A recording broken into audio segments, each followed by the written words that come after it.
আজকে আমি এখন দাঁড়াই আছি বাংলাদেশ প্রাণী সম্পদ গবেষণা ইনস্টিটিউটে। এটা হচ্ছে সাভারে অবস্থিত। জাহাঙ্গীরনগরের প্রান্তিক গেটের অপোজিটে। এখানে এটা হচ্ছে সেকেন্ড গেট বলা হয়। আমরা ফার্স্ট গেট দিয়ে প্রবেশ করেছি এবং সেকেন্ড গেট দিয়ে বের হয়ে যাব। আমরা এখন দাঁড়াই আছি পোল্ট্রি রিসার্চ সেন্টার এর সামনে। বাংলাদেশ প্রাণী সম্পদ গবেষণা ইনস্টিটিউট এর দপ্তর প্রধানের কার্যালয় হচ্ছে সামনে। এই লালটা যেটা দেখতে পাচ্ছ এটা দপ্তর প্রধানের কার্যালয়। আর ঠিক অপোজিটেই এখানে কিছু গবেষণামূলক কাজ হয়ে থাকে, সেই জন্য এই হচ্ছে বিল্ডিং সেটার। আর এখানকার যে রাস্তাগুলো চারপাশের অসম্ভব রকমের সুন্দর। তোমরা যদি কখনো আসো তখন দেখতে পাবা। সাধারণত সবাইকে ঢুকতে দেয় না, এন্ট্রি দিয়ে ঢুকতে হয়। এটা একটা সিক্রেট এরিয়া, সংসদ ভবনের মতনই। বাট ঢুকলাম আমি একজনের রেফারেন্সে, আমার স্যারের রেফারেন্সে এখানে প্রবেশ করেছি।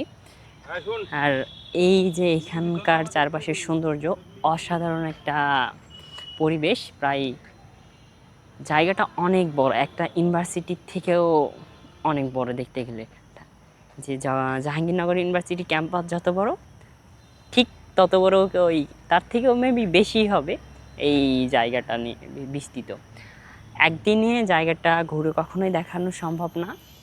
আর জায়গাটার ভিতরে যে একটা অন্যরকম সৌন্দর্য বিরাজ করছে। আমরা কিছুক্ষণ আগে একটা শিয়াল দেখলাম রাস্তার উপর দিয়ে দৌড়ে যাচ্ছে।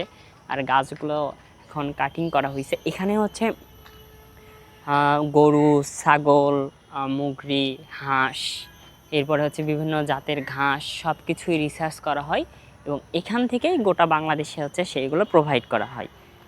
এটা হচ্ছে প্রাণী গবেষণা মূল কেন্দ্র সাভারে অবস্থিত। যেটা প্রাণী, কখনো যদি আসো সাভারে দেখে যেও, ভালো লাগবে তোমাদের।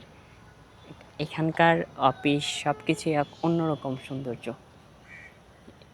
অফিসগুলো এক অন্যরকম এবং নিরিবিলি একটা পরিবেশ চারপাশে, যা আসলে বলে বোঝানো যাবে না। তোমরা যখন আসবা দেখবা। এবং আজকে স্যার বললো যে ইন্ডিয়া থেকে প্রায় 80টার মতন মহিষ আসতেছে হাইব্রিড, যেটা